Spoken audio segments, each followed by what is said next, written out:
जब दुनिया की सबसे ऊंची पर्वतमाला हिमालय अपने राज छुपाए बैठी थी, तब एक छोटी सी घाटी में जन्म हुआ एक ऐसे देश का जो कभी महान शक्तियों का खेल बन गया और जिसका पॉलिटिकल सफर उतना ही रोमांचक और उलझन भरा है कि जितना एक थ्रिलर मूवी का स्क्रिप्ट। नेपाल सिर्फ एक देश नहीं बल्कि एक कहानी है।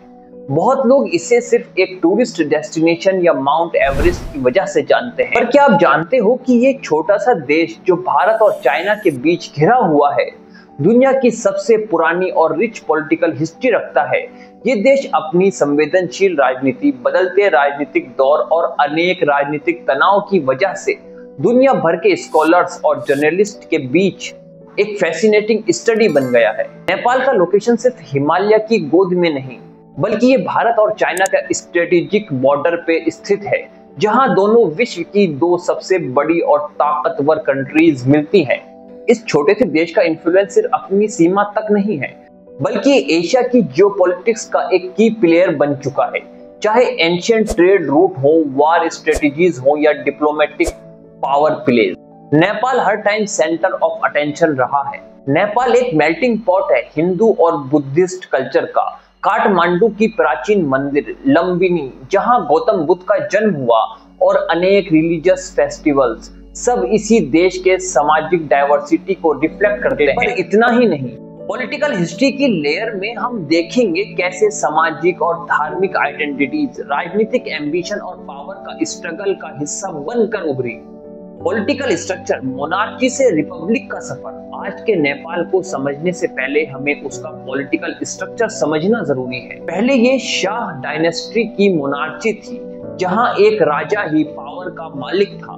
फिर आया राणा रूलर्स, जो प्रैक्टिकली ऑटोक्रेटिक रूल करते थे, पब्लिक की आवाज को दबाते थे।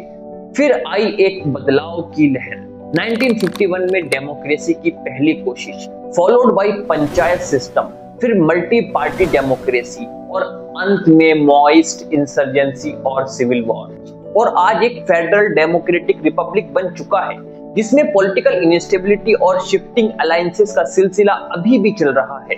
आज नेपाल का पॉलिटिकल सीन बिल्कुल अनप्रेडिक्टेबल मूवी की तरह है, जहां हर दिन नए ट्विस्ट टर्न्स होते हैं। क्यों रिसेंट प्राइम मिनिस्टर को हटा दिया गया, कैसे बड़ी पार्टीज अपने अपने इंटरेस्ट की जंग में देश को कंफ्यूज कर रही हैं, और इस बीच कॉमन आदमी का रोल क्या है, ये सब हम आगे डिटेल में समझेंगे।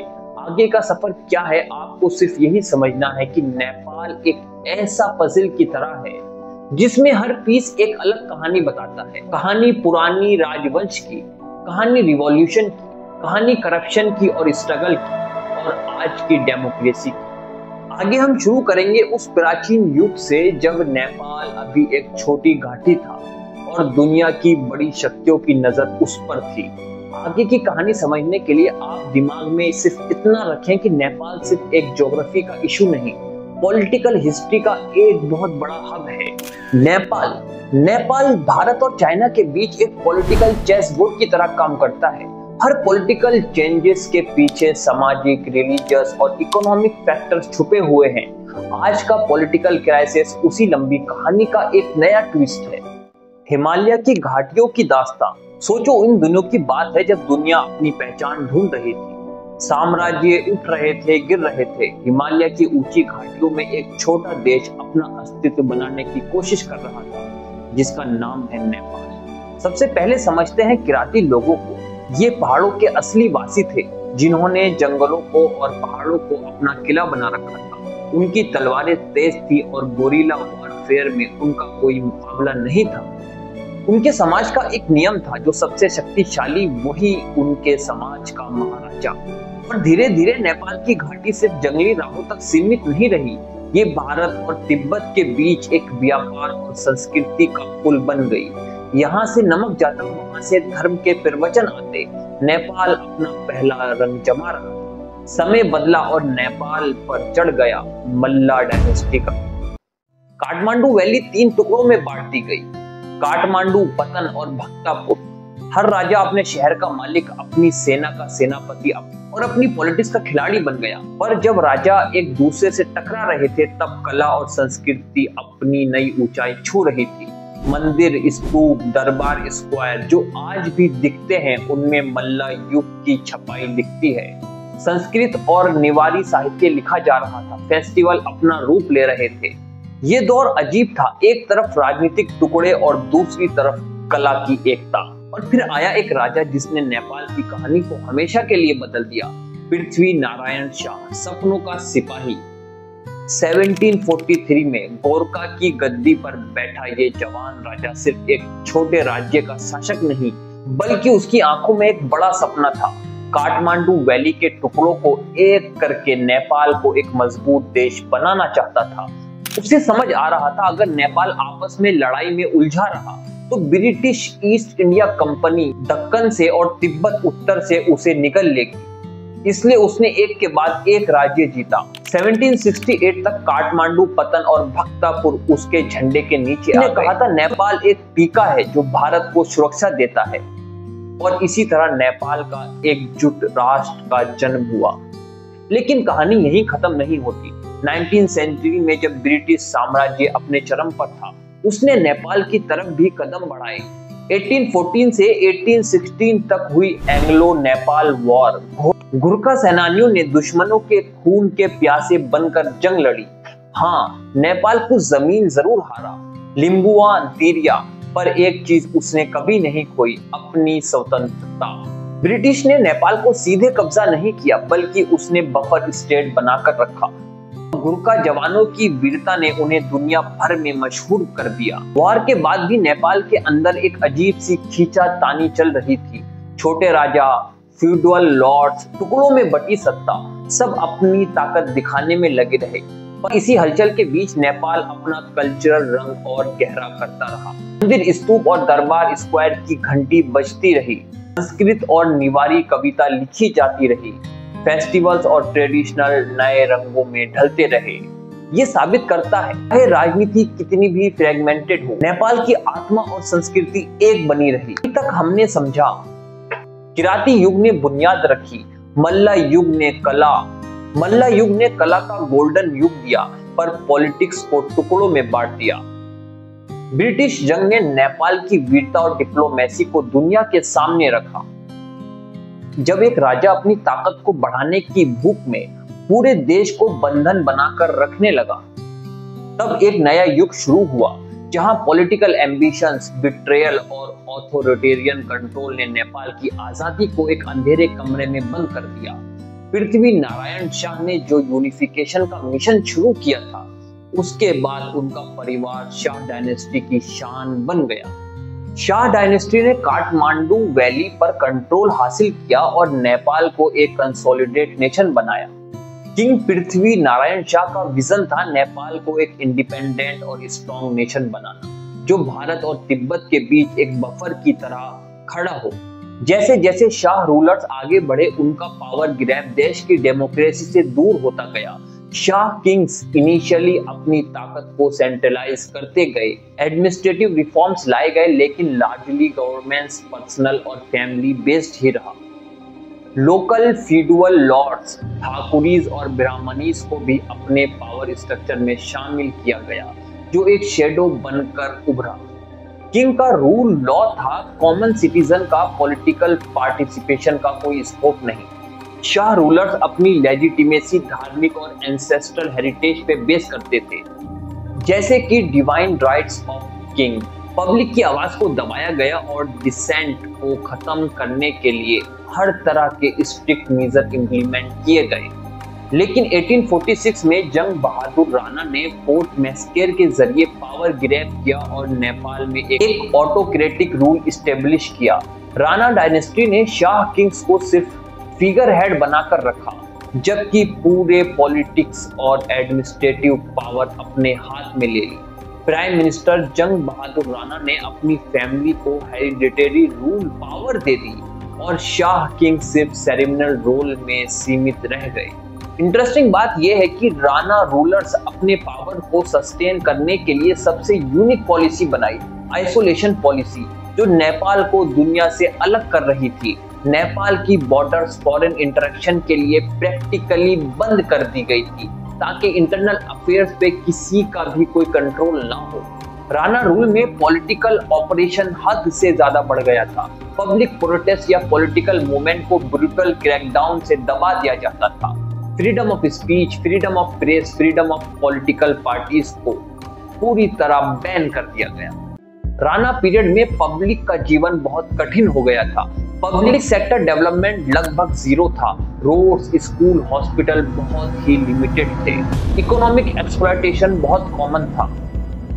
लैंड ओनर्स और इलाइट राणा फैमिली के पास ज्यादा प्रॉपर्टी और रिसोर्सेज जमा हो गए थे। एजुकेशन और मॉडर्न इंस्टीट्यूशन का विकास बहुत लिमिटेड था। फिर भी एक सेक्टर अंडर करंट था जो बदलाव की आहटें लेकर आया। यंग इंटेलेक्चुअल्स, एजुकेटेड इलाइट्स और पॉलिटिकल एक्टिविस्ट सीक्रेटली अपने नेटवर्क में पॉलिटिकल अवेयरनेस और डेमोक्रेटिक आइडियाज को स्प्रेड करने लगे थे। ये छोटी छोटी कोशिशें आगे चलकर 1951 के रिवॉल्यूशन के बेस बनी। अगला टर्निंग पॉइंट क्या था? आगे हम देखेंगे कैसे पब्लिक की सफरिंग को पॉलिटिकल अवेयरनेस एक रिवॉल्यूशन में बदलने लगी। कैसे 1951 में पीपल्स मूवमेंट ने राणा डायनेस्टी को हटाकर डेमोक्रेसी का पहला प्रकाश दिया और कैसे नेपाल के एक नए दौर की पॉलिटिकल शुरुआत हुई। कभी सोचा है कि एक राजा अपनी ताकत को तोड़कर अपने लोगों की आजादी का रास्ता खुद ही बनाए? ये कहानी है किंग त्रिभुवन की, जिन्होंने राणा ऑटोक्रेसी के अंधेरे को चीरकर एक नई सुबह की तलाश की। 1950 का नेपाल एक छुपा हुआ अंधेरा। काठमांडू की गर्म हवा में लोग चुपके से अपने घरों की दीवार से बाहर निकलकर चुपके चुपके बातें करते थे। छोटे छोटे ग्रुप्स में इंटेलेक्चुअल मिलते थे और क्वाइटली डिस्कस करते थे कि कैसे राणा रूल ने उनका जीवन गुलाम बनाकर रखा है। हर कोने में खामोशी थी जो बस एक दिन कोई तूफान बनकर उठने वाली थी। किंग त्रिभुवन एक ऐसा शख्स जो राणा सिस्टम के खिलाफ सीक्रेटली खड़ा था। जब बाकी शाह किंग्स अपनी रॉयल लाइफ में इतने उलझे थे कि पब्लिक के दुख का कोई अंदाजा नहीं था, त्रिभुवन एक अंधेरे में जंग लड़ रहा था अपने देश की आजादी के लिए। 1950 के उस दिन त्रिभुवन ने अपने क्लोजेस्ट एलाइज से एक सीक्रेट मीटिंग की। क्या करें, कैसे राणा डायनेस्टी को हटाएं? उन्होंने सोचा इंडिया की मदद लेकर अपने आप को पॉलिटिकल असाइलम लेना होगा और डेमोक्रेटिक फोर्सेस को सपोर्ट देना होगा। फिर आया दिन जब त्रिभुवन ने अपना घर छोड़ दिया और भारत की ओर निकल गए बिना किसी शोर शराबे के। इस स्टेप ने पूरा पॉलिटिकल स्ट्रक्चर हिलाकर रख दिया। काठमांडू में राणा रूलर्स ने शॉक्ड और पैरानॉइड यानी शक और डर की वजह से अपनी ग्रिप और मजबूत कर ली। त्रिभुवन का एग्जाइल यानी भारत का दौरा सिर्फ एक पॉलिटिकल मूव नहीं था बल्कि एक मोरल स्टैंड था, एक राजा की आजादी की तलाश जो देश की जंजीरों को तोड़कर नए सपने दिखाने की कोशिश कर रहा था। फिर आई पब्लिक की आंधी, जहां से हुई जन आंदोलन की शुरुआत। त्रिभुवन के एग्जाइल के बाद नेपाल में एक छुपा हुआ जुनून जग गया। स्टूडेंट्स ग्रुप से लेकर फार्मर, वर्कर और मिडिल क्लास सिटीजन तक सब एक पॉलिटिकल फ्रंट में जुड़ गए। नेपाल कांग्रेस पार्टी ने इस मूवमेंट को लीड किया। हर जगह प्रोटेस्ट, सीक्रेट मीटिंग्स और पंपलेट्स डिस्ट्रीब्यूट होने लगे।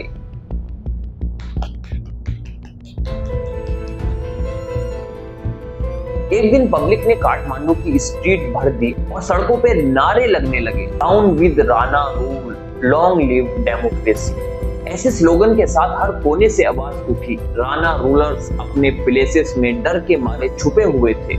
सबसे अहम बात यह है कि इस अचानक और जबरदस्त पॉलिटिकल बदलाव में सबसे इंपॉर्टेंट प्लेयर था भारत। इंडिया ने त्रिभुवन को पॉलिटिकल असाइलम दिया और डेमोक्रेटिक फोर्स को मटेरियल और डिप्लोमेटिक सपोर्ट भी देने लगा। ब्रिटिश इंडिया भी इसमें इनडायरेक्टली सपोर्ट कर रहा था क्योंकि डेमोक्रेटिक मूवमेंट ग्लोबल ट्रेड बन चुका था। ये स्ट्रगल सिर्फ इंटरनल रिवॉल्यूशन नहीं था बल्कि ग्लोबल डेमोक्रेसी की वेव का हिस्सा बन गया था।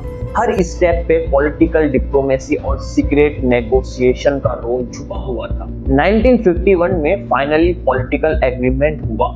त्रिभुवन को वापस नेपाल बुलाया गया और उसी के साथ एक इंटरिम डेमोक्रेटिक गवर्नमेंट बन गई, यानी टेम्परेरी लोकतांत्रिक सरकार जो एक छोटे समय के लिए थी। जब तक नए इलेक्शन होकर परमानेंट सरकार नहीं बन जाती, फिर मल्टी पार्टी डेमोक्रेसी की बुनियाद रखी गई। राणा डायनेस्टी ऑफिशियली पावर से हटा दी गई, पर यह विक्ट्री इतनी सिंपल नहीं थी। पॉलिटिकल इनस्टेबिलिटी, पावर स्ट्रगल और एलिटिज्म यानी ऐसी सोच कि सिर्फ एक एलाइट ग्रुप ही सबसे बेहतर है और उन्हें ज्यादा पावर और इंपॉर्टेंस मिलनी चाहिए, इसका सिलसिला अभी भी था, जो आगे चलकर नए चैलेंजेस क्रिएट करने वाला था। त्रिभुवन की ये जीत सिर्फ एक शुरुआत थी। आगे हम देखेंगे कैसे नेपाल की नई डेमोक्रेटिक एक्सपेरिमेंट में पॉलिटिकल राइवल्स अपना खेल शुरू करते हैं, कैसे कॉमन पब्लिक की ख्वाहिश और पॉलिटिशियंस की एम्बिशन एक पॉलिटिकल ड्रामा की तरह अनफोल्ड होने लगती है, और कैसे 1960 में एक और डार्क पॉलिटिकल टर्न आने वाला है। अभी तक की कहानी सिंपल है। किंग त्रिभुवन ने राणा डायनेस्टी की जंजीरों को तोड़ने की कोशिश की अपने पॉलिटिकल असाइलम के जरिए।